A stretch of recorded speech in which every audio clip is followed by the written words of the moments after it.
Le titre de ce livre, c'est L'homme spirituel. Il est écrit par le bien-aimé frère Watchman Nee. Nous sommes à la 10e et dernière partie de ce livre. Nous sommes au chapitre 3 de la 10e et dernière partie de ce livre. Chapitre 3, petit 3. Chapitre 3, petit 3. Un examen de l'expérience de Paul peut nous démontrer la réalité et la valeur de cette participation à la vie de notre Seigneur. À propos de son état physique, Paul fait allusion à une écharpe dans la chair. Par 3 fois, il a demandé au Seigneur de la lui enlever. Mais il a reçu cette réponse: « Ma grâce te suffit, car ma puissance s'accomplit dans la faiblesse. » Et la réaction de l'apôtre a été: « Je me glorifierai donc bien plus volontiers de mes faiblesses, afin que la puissance de Christ repose sur moi. C'est pourquoi je me plais dans les faiblesses, dans les outrages, dans les calamités, dans les persécutions, dans les détresses pour Christ. Car quand je suis faible, c'est alors que je suis fort. » En parenthèse, 2 Corinthiens chapitre 12, versets 9 à 10. Nous n'avons pas besoin de nous demander ce qu'était cette écharpe parce que la Bible ne la divulgue pas. Mais une chose est certaine, c'est que le corps de l'apôtre était affaibli par sa présence. La faiblesse dont il parle ici était de nature physique. Le même thème est utilisé dans l'original du verset 17 de Matthieu chapitre 8. Les Corinthiens la connaissent bien, cette fragilité corporelle de Paul. 2 Corinthiens chapitre 10, verset 10. Il reconnaît lui-même qu'il était physiquement faible quand il vint chez eux pour la première fois. En parenthèse, 1 Corinthiens chapitre 2, verset 3. Sa débilité ne pouvait pas être imputable à un manque de puissance spirituelle, car ces 2 lettres aux Corinthiens révèlent chez lui une vigueur spirituelle peu commune. Ces quelques passages suffisent à nous donner un aperçu de l'état physique de Paul. Il était très faible de corps, mais l'est-il resté longtemps? Non, parce qu'il nous informe que la puissance de Christ reposant sur lui l'a rendu fort. Nous remarquons ici une loi des contrastes. Ni l'écharpe, ni la faiblesse qui en dérivait ne l'avaient quitté. Cependant, la puissance de Christ inondait son frêle corps, le mettait en mesure de répondre à tous les besoins. La puissance de Christ était en contraste avec la faiblesse de son serviteur. Cette puissance n'a pas éloigné l'écharpe ni diminué la faiblesse, mais elle demeurait en lui pour traiter toutes les situations auxquelles son corps fragile n'aurait pas pu faire face. Cette puissance n'a pas éloigné l'écharpe ni éliminé la faiblesse, mais elle demeurait en lui pour traiter toutes les situations auxquelles son corps fragile n'aurait pas pu faire face. Elle peut se comparer, cette puissance, à une mèche qui, bien que mise à feu, ne se consume pas parce qu'elle est saturée d'huile. La mèche reste molle et inconsistante, mais l'huile fournit à la flamme tout ce dont elle a besoin. Nous saisissons ainsi le principe. C'est la vie de Dieu qui. Nous saisissons ainsi le principe. C'est la vie de Dieu qui doit être notre capacité corporelle.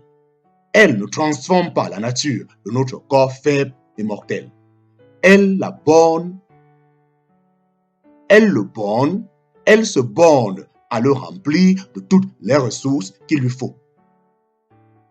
En ce qui concerne son état de nature, Paul, il était incontestablement le plus faible des hommes, mais quant à la puissance de Christ qu'il possédait, n'était-il pas le plus fort?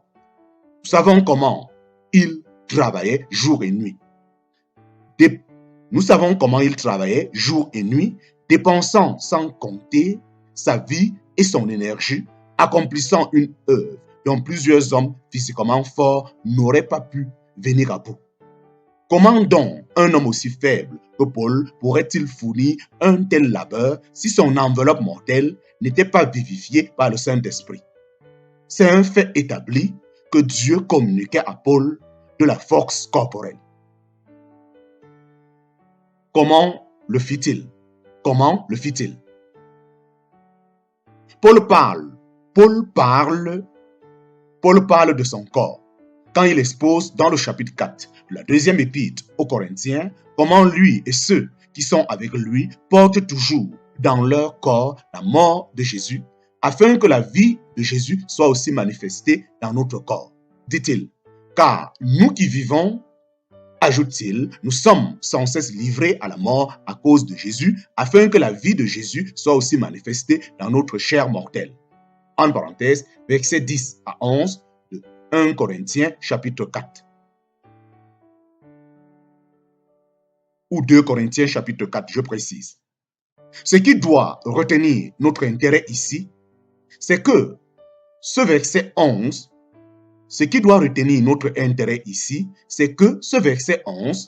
qui peut paraître redondant, n'est pas une répétition. Le verset 10 parle de la vie de Jésus manifestée dans notre cœur mortel. Le verset 10 parle de la vie de Jésus manifestée dans notre corps mortel. Bien des chrétiens peuvent exprimer la vie de Christ dans leur corps, mais ne vont pas plus loin. Ils ne l'expriment pas dans leur chair mortelle.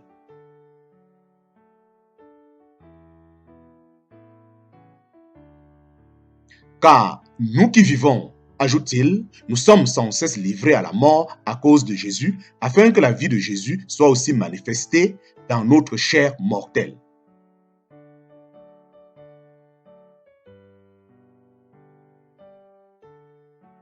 En parenthèse, 2 Corinthiens chapitre 4, versets 11 à 12. Versets 10 à 12 plutôt. Ce qui doit retenir notre intérêt ici, c'est que ce verset 11, qui peut paraître redondant, n'est pas une répétition. Le verset 10 parle de la vie de Jésus manifestée dans notre cœur mortel. Bien dans notre corps mortel, bien des chrétiens peuvent exprimer la vie de Christ dans leur corps, mais ne vont pas plus loin. Ils ne l'expriment pas dans leur chair mortelle. La distinction est d'importance. Quand une personne tombe malade, il est fréquent de le voir obéissante et patiente, ne formulant aucune plainte, ne montrant aucune anxiété. Ces chrétiens-là réalisent la présence du Seigneur et manifestent ses vertus dans leur maintien, leurs paroles et leurs actes. Par le Saint-Esprit, ils manifestent vraiment la vie de Jésus dans leur corps. Néanmoins, ils ne connaissent pas la puissance de guérison du Seigneur Jésus. Ils n'ont pas entendu dire que sa vie était aussi pour leur pauvre corps. Leur foi n'est pas mise à contribution pour la guérison de leur corps, comme il le fut pour la purification de leurs péchés et le renouvellement de leur esprit. Aussi sont-ils impuissants à manifester la vie de Jésus dans leur chair mortelle. Ils reçoivent la grâce de supporter la souffrance, mais ne reçoivent pas la guérison. Ils ont expérimenté le verset 10, mais le verset 11 est resté inexploré. Comment Dieu nous guérit-il et nous fortifie-t-il? Par la vie de Jésus. Quand notre chair mortelle est revitalisée, la nature de notre corps ne s'en trouve pas modifiée. Elle reste la même. Mais la vie qui fournit la vitalité à ce corps, c'est elle qui est changée. Alors qu'autrefois, nous vivons par la puissance de notre vie naturelle, nous vivons maintenant par l'énergie de cette vie surnaturelle de Christ. Parce que sa puissance de résurrection soutient notre corps, nous sommes rendus capables d'accomplir les tâches qui nous sont dévolues. L'apôtre ne laisse pas entendre qu'ayant fait l'expérience de la vie du Seigneur, nous ne serions plus jamais dans la faiblesse. Pas du tout. Car toutes les fois que la puissance de Christ ne l'a pas guéri, il est resté aussi faible qu'avant. Mais nous pouvons perdre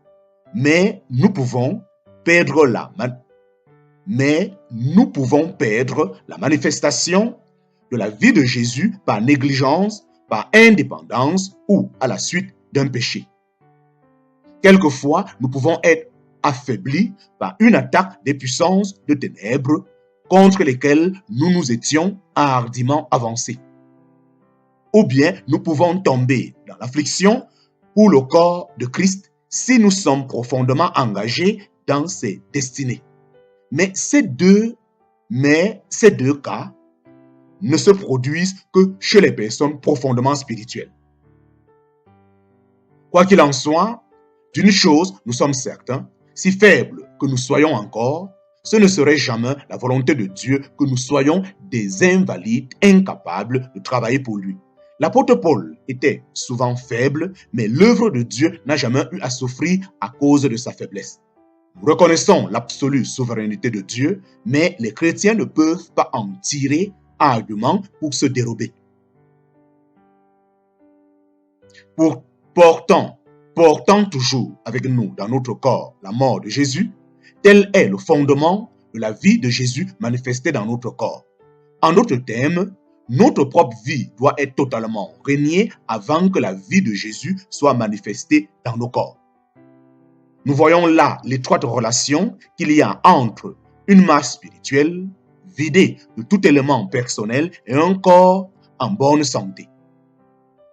La puissance de Dieu est utilisée exclusivement pour ses intérêts à lui. Les énergies divines ne nous sont pas dispensées pour que nous les gaspillions ou pour qu'elles servent nos propres desseins. C'est là qu'il faut chercher l'explication de beaucoup de prières inexaucées. Dieu n'est pas disposé à nous accorder sa vie pour que nous menions une existence indépendante. Ne serait-ce pas vivre encore davantage pour nous-mêmes, avec une perte encore plus grande pour l'accomplissement de la volonté de Dieu? Il attend aujourd'hui que ses enfants restent le point final. Que ses enfants restent le point final, que ses enfants abandonnent le point final, leur vie.